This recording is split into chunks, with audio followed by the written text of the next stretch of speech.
Hello, podcast listeners. Get your first email address ready. We're going to take you down a nostalgic digital road. Enjoy this episode of JJ Meets World and send us an email at jjmeetsworld@gmail.com. And by the way, if you'd like to help support our podcast, visit jjmeetsworld.com where you can donate to our Patreon, pick up some killer swag at our merch shop, or click the link to Apple Podcast and give us a 5-star review. 1, 2, 3, 4. J.J. Gordon, sort of like that Indiana Jones, in that he's always sniffing out his next adventure. Yes, he is. He's always interviewing guests so he can have them on his show and they can talk about pop culture, arts, and leisure. J.J. has his flag unfurled and he likes his french fries curled, and he's fun and then he twirled as he goes to meet the world. He will march into the rain even if his ankle sprained. Take a peek inside his brain. This podcast is called J.J. Meets World. Oh, Tucker. Are you where are you? You're not in your bathroom right now, are you? No, I'm not. What's going on, buddy? I wish that I was, but I'm not. I had a real humdinger of a weekend, and I wanted to tell you about something that really just inspired imagination and spark in me, which is I started finally playing Indiana Jones and the Great Circle on the PlayStation 5. Yeah. And it's so good. It honestly, it is the first time that I think I've played a video game based off of a film series that takes you on an exciting new adventure that incorporates characters you already know and love. The last time someone did it this well, in my opinion, was Star Wars Shadows of the Empire for the N64. Wow. Okay. Where you played Dash Rendar and you had an exciting, back and forth, but you fought Wampas and you saw Han Solo, and it was great. This movie, it's like being a part of a movie. It is so good. It's so interactive, and maybe it's just because I got done recently with my trip to Disney World, but I'm really into this idea of taking a franchise that you love so much and putting it into a different medium to try and go beyond it. And truth be told, another place that did that really, really well is whoever I'm Angela Lansbury and her husband own the rights to the Jessica Fletcher character from Murder, She Wrote. And they wrote some really great books. Like they had ghostwriters and stuff like that. So most of the books said that they are written by Jessica Fletcher, which I really enjoy and like a lot. But those were fantastic out of the world books. And so I'm so over the moon and so excited about this game. And I've barely scratched the surface. And this is what you've been doing for the weekend? Yeah. So Friday night, my improv kids at Fargo South High had a show. And then I got home from that, and I just didn't have anything left in the tank. It was a big week at work, just ready to throw her into relax. And so I woke up early Saturday morning and went downstairs, shut all the drapes in my living room, and played the crap out of this game. And it was glorious. And so I'm a PlayStation guy. This was originally released last year on the Xbox. And then I think maybe it was on PC, like you could play it on Steam, but now it's on the PlayStation and it's fantastic. And I ordered the really amazing edition of it so that I could get the Temple of Doom costume to wear, as well as some other stuff. And then I found out that Steve Maloney, who used to be in Linebenders and did a bunch of local theater before moving out to LA, does a voice work in it. Right. What character does he play? I haven't arrived at his point yet, but apparently some kind of a giant. Very cool. Yeah, I think so. Yeah, that's radical. So I'm very excited for this thing, but I did have a little bit of a we'll call it a whoopsie daisy. Okay. Which, by the way, I got to tell you about an experience I recently had that I could not stop thinking of because I embarrassed myself when another man embarrassed himself. I was at a public function and I needed to go to the bathroom. And so I went to the bathroom at this conference center, and it was a big, bathroom, one of those, there's like 20 urinals. And so I step up to a urinal and a guy comes in behind me and he goes to a urinal one space away. So there's an empty urinal between us and I'm peeing. I don't know if he's peeing because I don't pay attention enough to that, but he farts and he goes, whoopsie. He says whoopsie, and I start to laugh.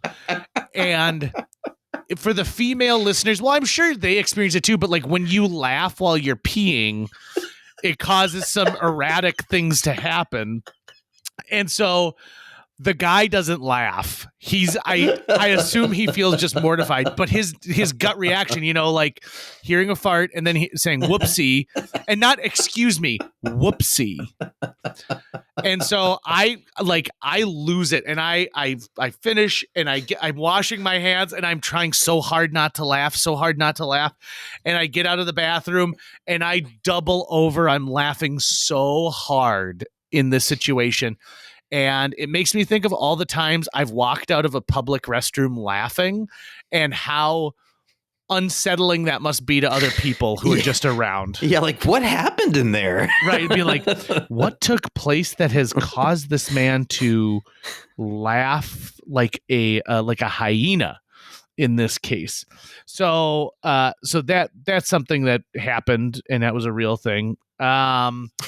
So this is the whoopsie daisy that happened this weekend. So when I got a PlayStation 3 way back in the day, I had to set up a PlayStation account because the PlayStation 3 was the first PlayStation version that was readily available, so you could connect it to the internet and be able to go to the PlayStation store.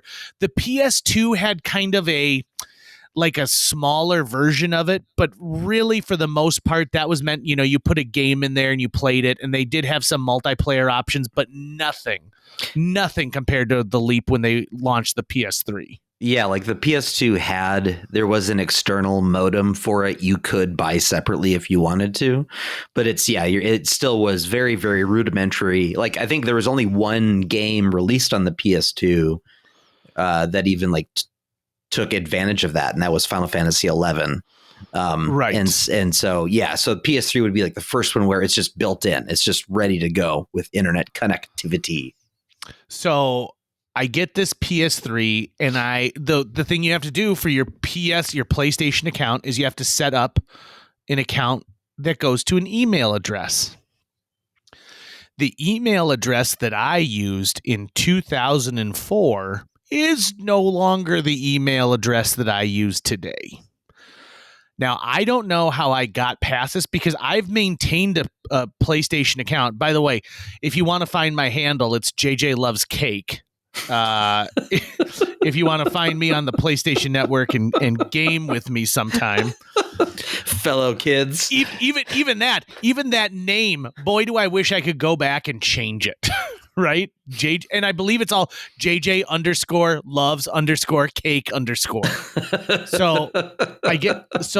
But it says that I've been signed out of my PlayStation account, and I think to myself, and I was like, okay, well, I'm going to have to figure out how to log into this thing.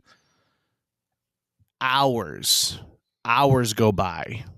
And the problem that I have is I've purchased so much stuff on this PlayStation account that I can't risk losing it and just starting another account, right? Right. So I spend time with meaning you've been buying digital games that you've just been downloading to it. You have not been buying the physical copies. Well, it's a kind of a mixture of both, right? So if I can, I always buy the physical copy. I got the PS5 with the disc drive in it because that's who I am. I'm still a cartridge man at heart. And in this case, all like I had also done downloadable package stuff like that. So, extra skins, aka, like I have the Batman Arkham series. And love those. Right. And some of the downloadable content is the 89 version of the Batmobile. And so if I can't get into this account, I can't access all of this stuff that I've got there. Plus, I've got things that are saved. The PS account is where I play some of the free games on PS Plus. It would be it would be to the tune of thousands of dollars setting me back. So I figure out that the account email I signed up for was JJ_Gordon1 at excite.com. Which is now owned, I believe, by Microsoft. Is it really? Or is that Hotmail? Hotmail for sure. You're right. I'm getting those mixed up. So this isn't an era where to get people to use your search engine, they offered free email addresses, right? So Yahoo wanted you to make Yahoo your homepage. Mm-hmm. So they offered, you could have JJ at yahoo.com. Excite.com, another version of a search. I know people who had Netscape Navigator email addresses. Hotmail was another one too. But now, once Hotmail was bought out, I think you can sign into Hotmail using your Microsoft account. Yeah, it's all been combined into one, and let's not forget at AOL.com. Oh, at AOL. Do you remember what was your AOL screen name? Oh, my AIM Instant Messenger screen name? Yeah. That was Ben Folds 5 always. And it was Ben Folds in all caps, the number 5, and then lowercase always.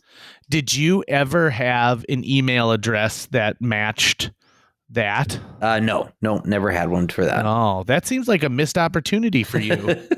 But my first email address was a Nodak Send It, like email address provided by the junior high school. And then after that, when I learned you could get just a Yahoo email address, then it was Yahoo for a while. Yahoo was my daily driver until I got to Gmail, and it's been Mr. Tucker Lucas ever since. I remember the first email my family had was Gordon at Red River Valley Online, RRVO.com, because they were the internet provider that we used for our dial-up service. And back in the day, so we had a second phone line put into the house so that we could be online and not, have the dial-up signal over the phone. And for whatever reason, my mom was like, "Oh, well, it's hard to remember it, but why don't we just like make up a word or a phrase based off of what the phone number is?" And so I can't tell you what the numerical is for it without looking at, but our phone number for the internet was Ada Jazzle. Oh yeah, I remember you talking about this now. Yeah, right. So okay, so I spend time with Sony. I spend time with PlayStation specific. I spend time trying to even get like I haven't logged into that Excite account in over 20 years since I got my Gmail account. It just doesn't exist anymore. It's gone. So long. I go back and forth, up and down. Finally, I get someone at Sony who's like, okay, so we can figure this out. And they found a way for me to get a recovery password sent to my phone. Thank God for two-factor authentication sometimes. So they were able to get that sent to my phone so that I could actually go in and change this. And I said, but this doesn't solve the ultimate problem, which is I need to change the email address. And they said, okay, well, that's more intense. You're talking about starting a new account and migrating everything you have to this new account. And I started really thinking, like, we live in a world now where not that people should be changing email addresses every day, but when you sign up with an email address, not everyone keeps that email address. And what happens if that email address is hacked? There should be a way where you can change it. That's if I run for office, it'll be under the guise of like, your email address shall not be your username. They'll be like, what is he hiding? Yeah, exactly. Why is he running on a platform of not being tracked by your email address? So they finally get me in, and I play to my heart's content. But I realized that email addresses are a way that we really define ourselves, right? Like it's a big part of who we are and what we do. So yeah, that was sort of like the first time where people were like in your daily life, you would take a pseudonym in some way, right? Yes. Your avatar name. And figure out, okay, so what do I want to be known as to the world? And I've decided that I will be changing my standard email address. Oh, yeah, that's right. So, and it's not that there's anything wrong with mine, but in all honesty, it's been corrupted enough by me signing up for like, oh, I'm going to get a free t-shirt that I honestly spent probably 5 hours one day going in and like unsubscribing and unsubscribing and unsubscribing from things. Things where they collected my information and they just sold it on the mass market. Yeah. And it's to the point of where like I really don't get that many emails right now, but I'd like to get them to some place that feels clean. You know? What do you mean? Like a place that feels like it's not being bogged down by a bunch of other crap. Basically just starting a new address that you haven't, that's like fresh. Therefore, it's probably not on the radar of spam bots and stuff yet. Right. Got it. And even I'm not getting needless emails from other people who just have put my email address on like a mass mailing list of their own. Like even on a personal level, like, great Uncle Tony, I don't need to be included with 50 other people with whatever latest political thing you want to let me know about. Yeah, I think one of the problems is because the email protocol itself is not very secure compared to like end-to-end encryption protocols. This is me kind of knowing what I'm talking about and kind of not knowing what I'm talking about. But this is from the last time I've like looked into things like this. Is that even if you go and you start a new email address and then you email any one of your friends, one of their email addresses that they've used forever, well, now your new email address is in their email and can then be found that way. So like yes, it would be nice to not be signing up for stuff, but kind of like the moment you make an email address, it's out there. And it's going to get scooped up by spam bots and get on lists and stuff because the protocol you're using to communicate with is not that secure. Now, this is where I want to fight back against the power because I want to only send emails to people whose name is Elizabeth and then see what they do with that. I won't open any other email from anyone else. I will only send emails to people named Elizabeth. So if you want to get a hold of me, you're going to have to start an email address with the name Elizabeth in it, and then I'll email you. So like if Elizabeth Moss would have no problem getting in contact with you. She'd have a lot of hard times because I don't care for Elizabeth Moss. And so I am not accepting email in any communique from Elizabeth Moss. But you're on the right track. Yeah, I kind of want to go back to Indiana Jones. What is the title again of the game? Indiana Jones and the Great Circle. So the Great Circle, does this take place at a point in the Indiana Jones continuity in the films? Yes, it does. So the original Indiana Jones and the Raiders of the Lost Ark takes place in 1936. Okay. This takes place in 1937. In fact, the first 30 minutes of the game is you redo the initial that beginning sequence from Indiana Jones and the Raiders of the Lost Ark. Okay. With a dude who, it looks great. You learn the basic skills of your whip and how to run and all that kind of stuff. So Temple of Doom and Last Crusade have not happened yet. Well, the Temple of Doom. Temple of Doom is a prequel. That's right. Yep. I totally forgot about that. So really, Last Crusade has not happened yet. So it starts and you're doing that, and then it cuts to Indy is there's a crack of thunder, and you see lightning, and Indy is passed out at his desk at the college, and Marcus Brody is on a couch nearby, and he's been drinking too.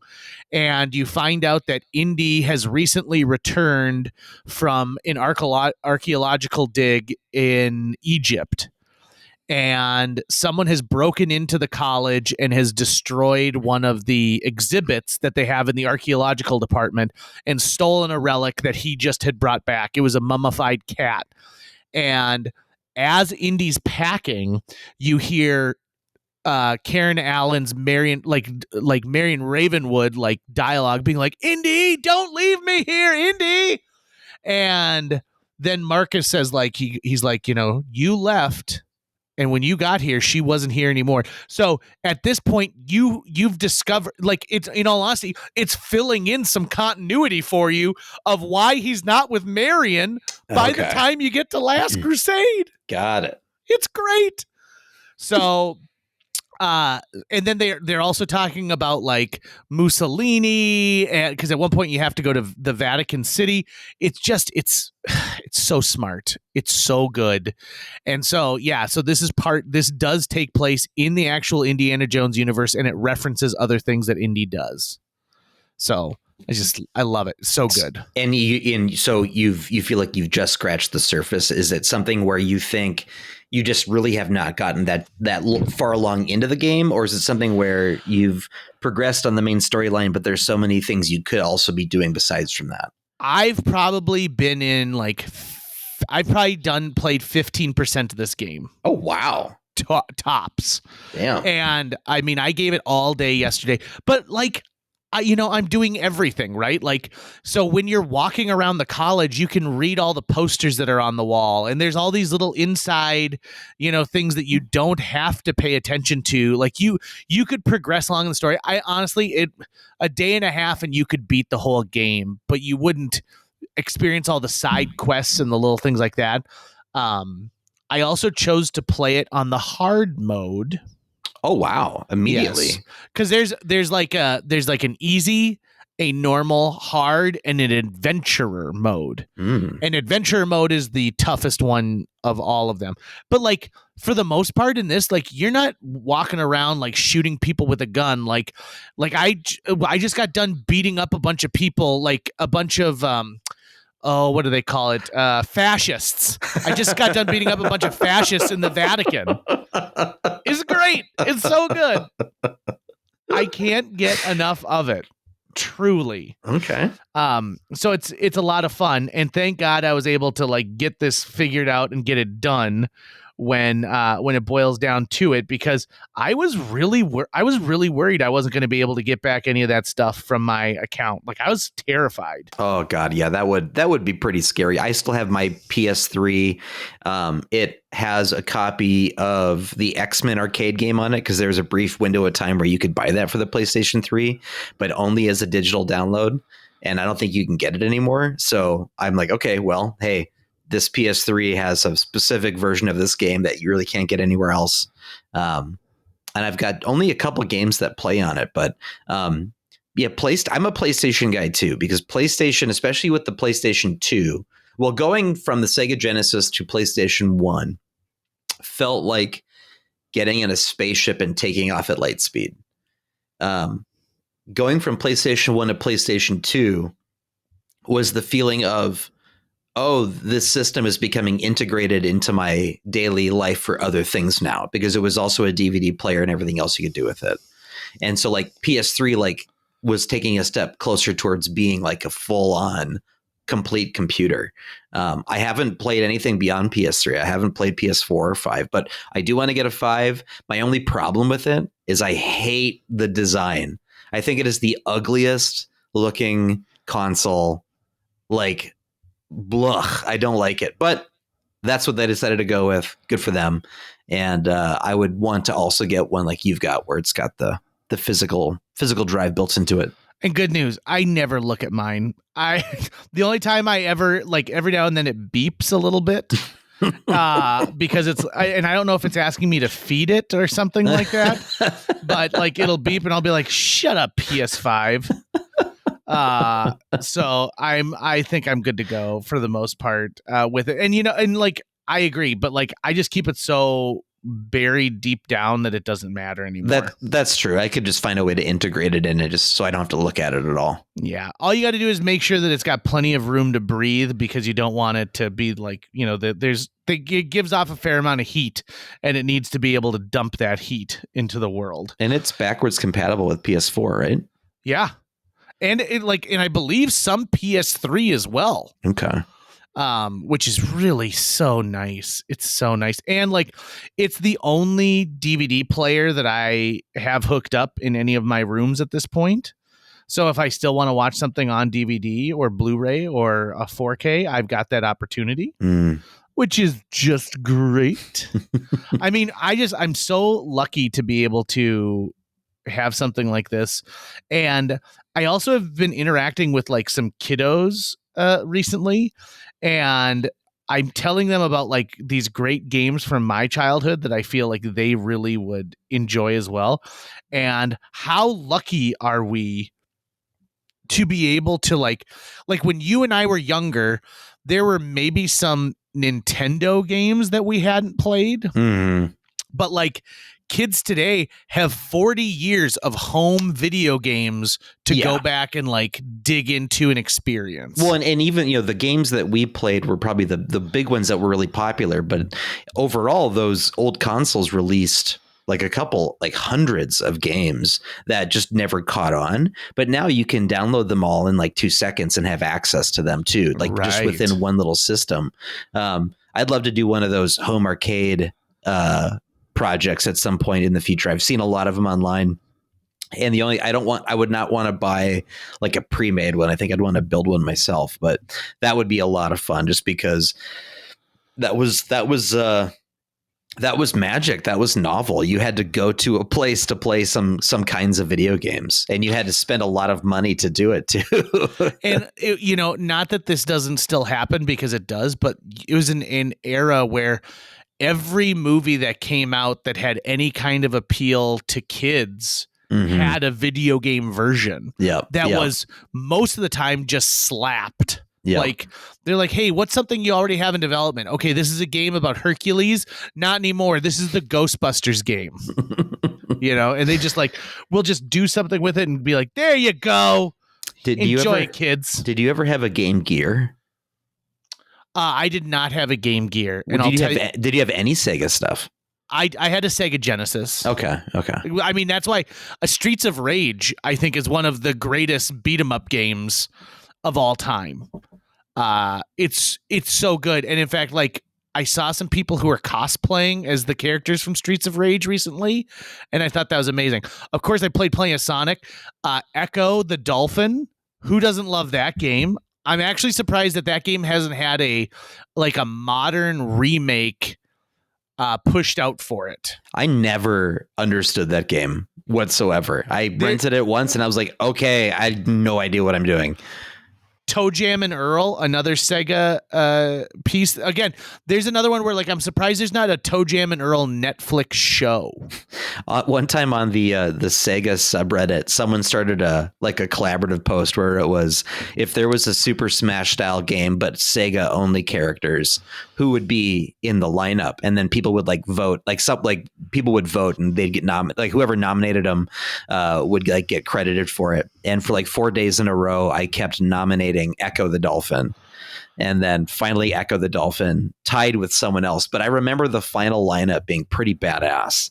Like a game that, like, I don't even play Super Smash Bros. I've always sucked at it, never really got into it. But I think a Sega version of that I would actually probably play. Do you know that there's like a Smash Brothers ripoff for all these different intellectual properties? Like, for example, there's like Warner Brothers has one where you can play as a gremlin versus Velma from Scooby-Doo. It's bizarre.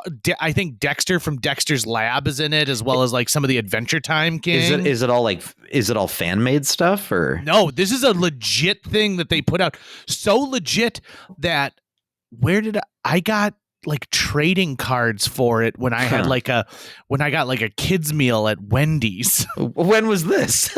This within the last year. Why did you get a kids meal? Because sometimes that's all I want to eat as a kid. I want a Dave Jr. and some fries and a little tiny Frosty. Did you ever play the latest Streets of Rage? No. So that's supposed to be the phenomenal game. And the company that did that was the company that then made Ninja Turtles Shredder's Revenge.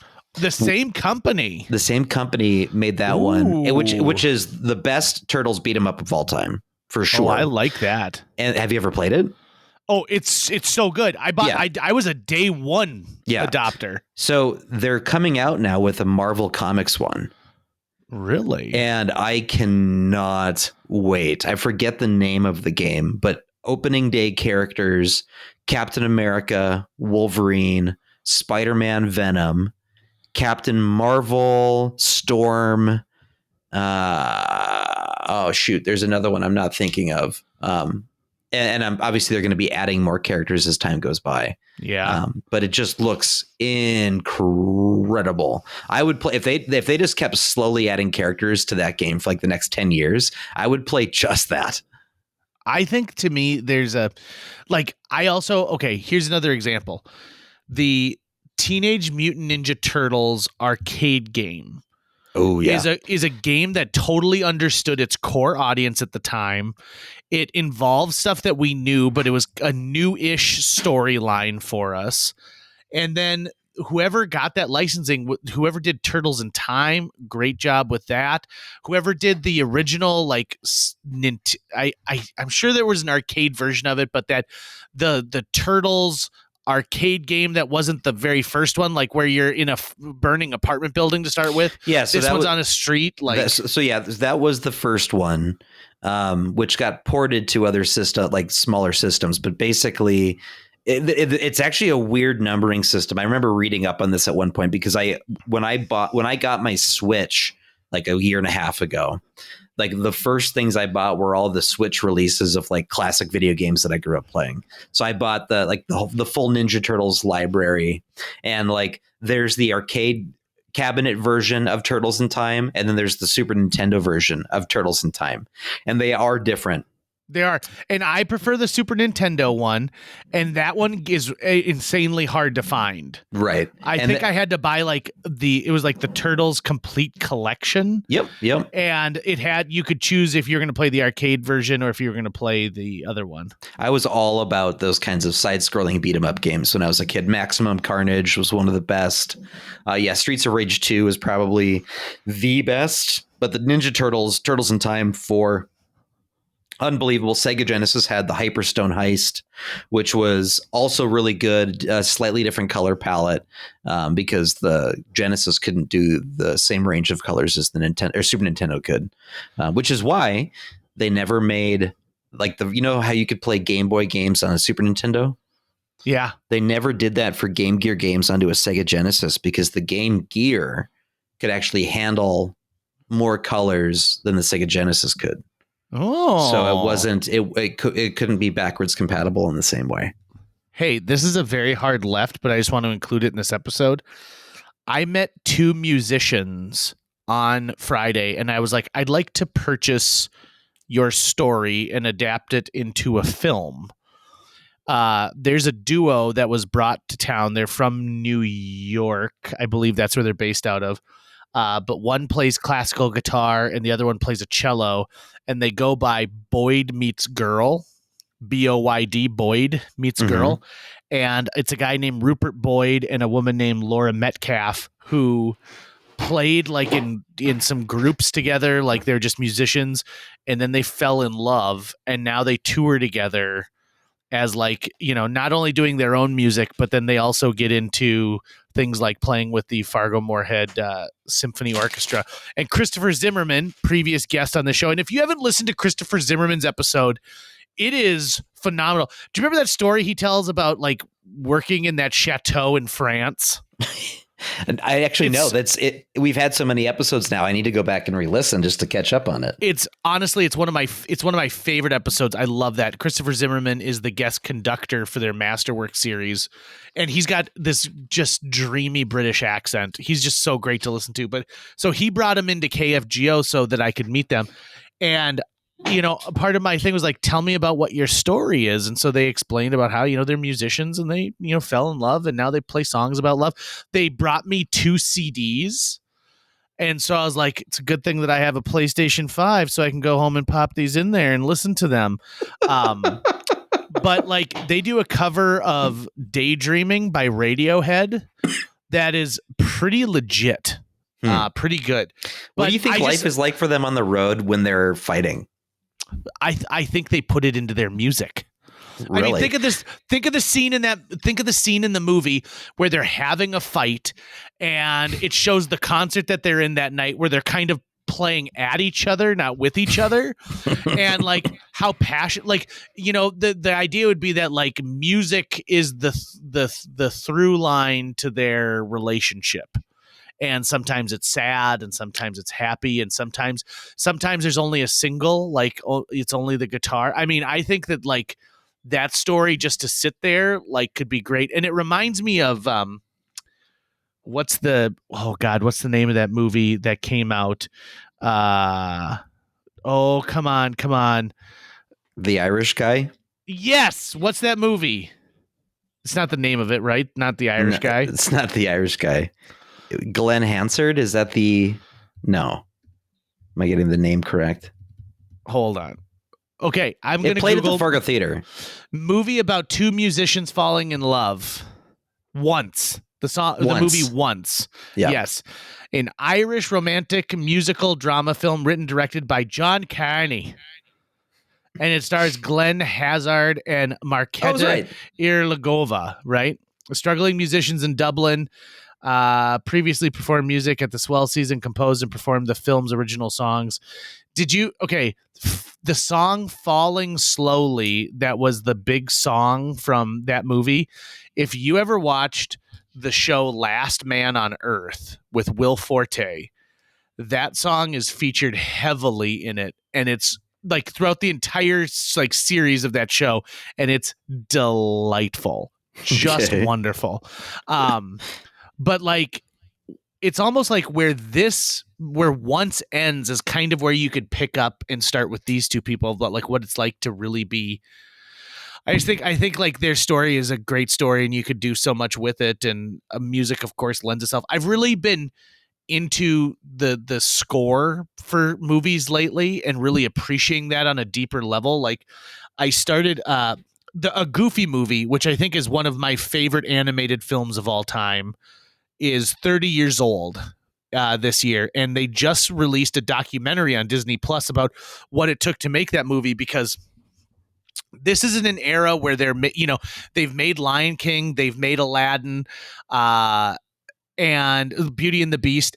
And so a Goofy movie was a project where they said, okay, we've got this television series called Goof Troop.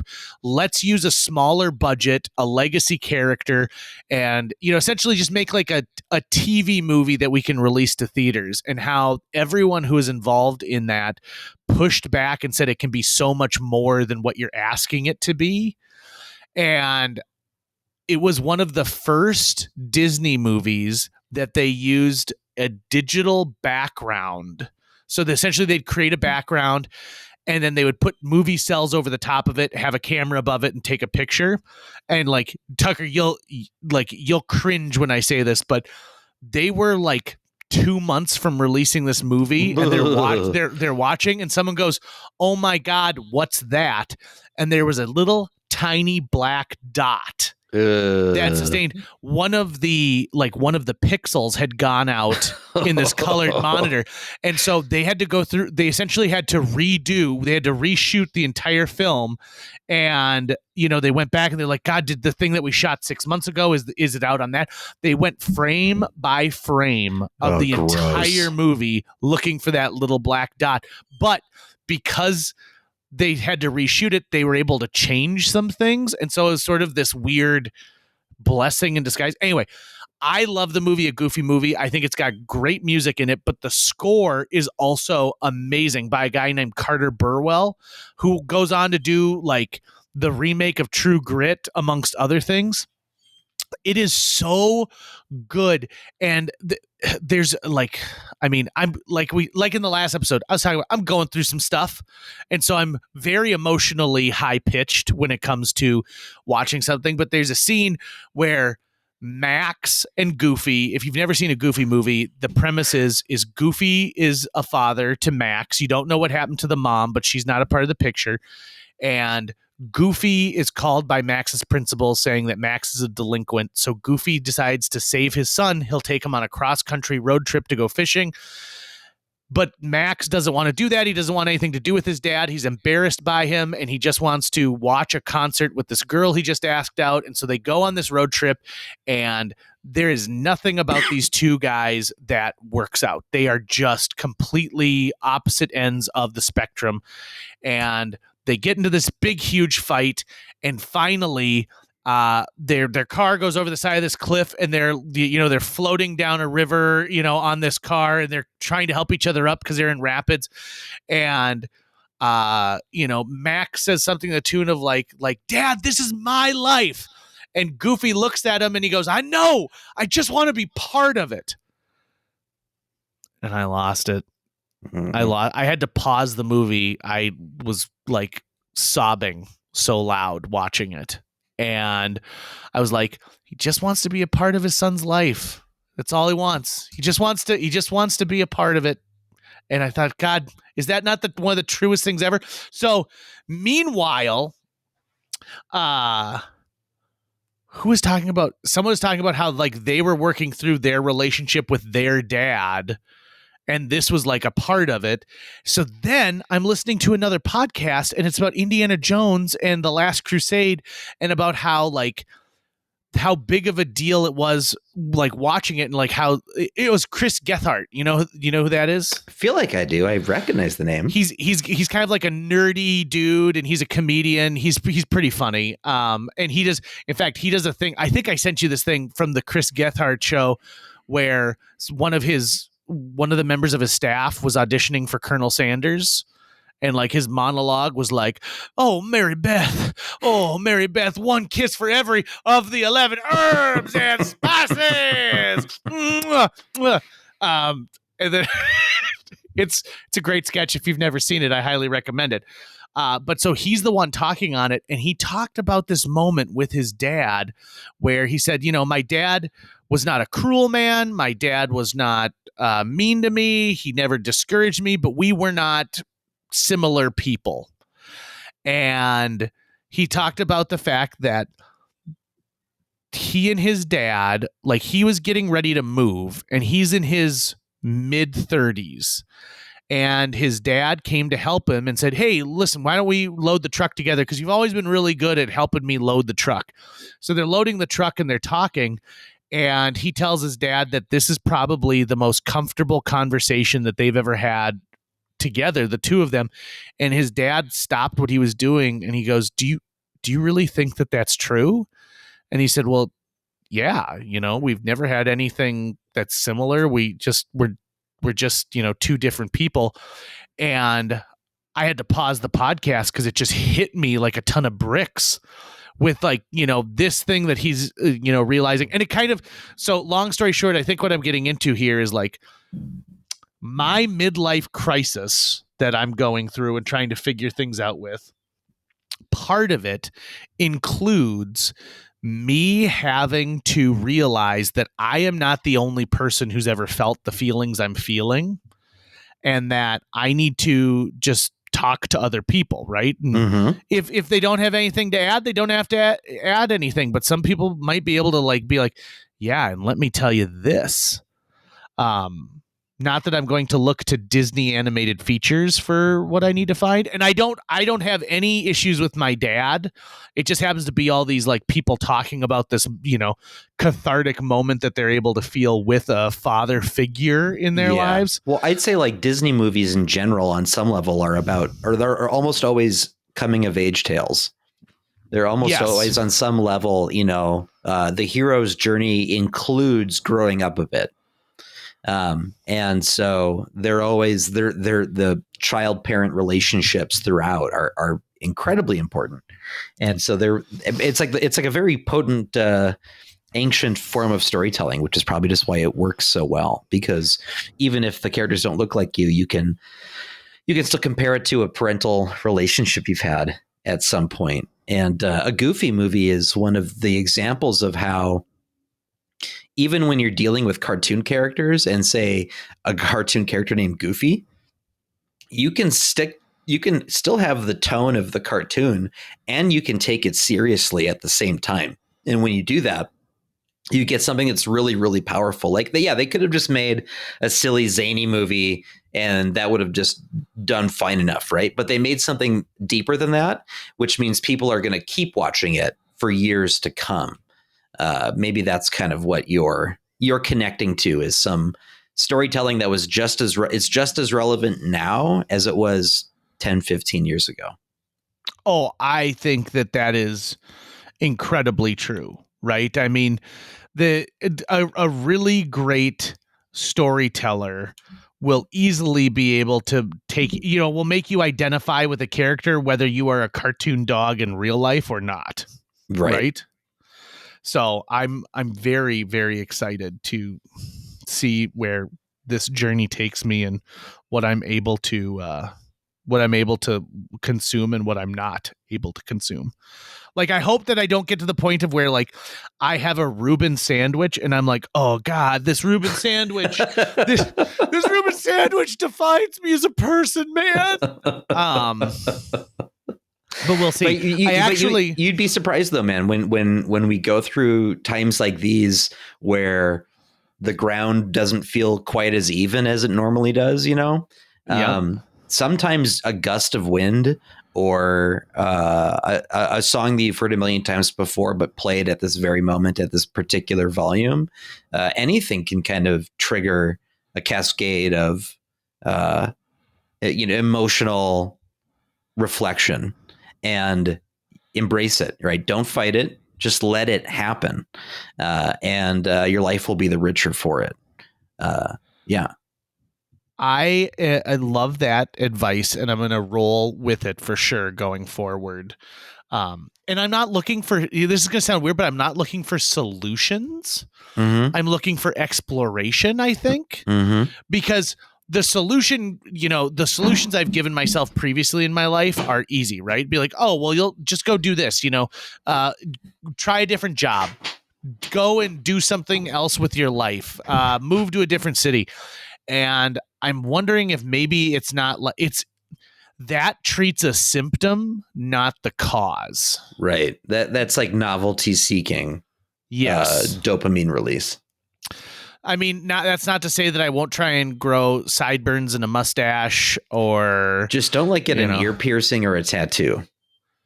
I heard something. Do you want to hear? I'm gonna do an overshare right now.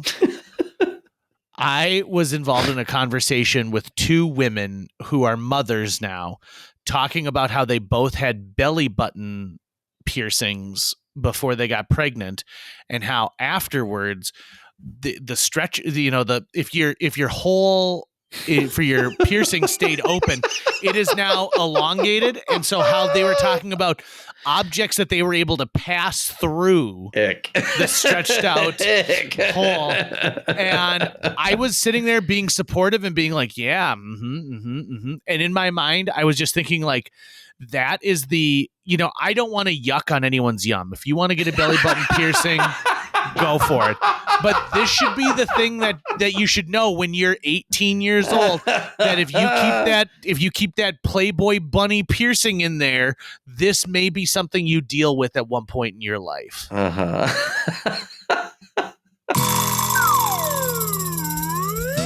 That's going to wrap it up for today's show. If you enjoyed this episode and would like to help us continue to produce new episodes each week, visit jjmeetsworld.com, where you can donate to our Patreon, pick up some swag at the merch shop, or follow our link to Apple Podcasts and leave us a 5-star review.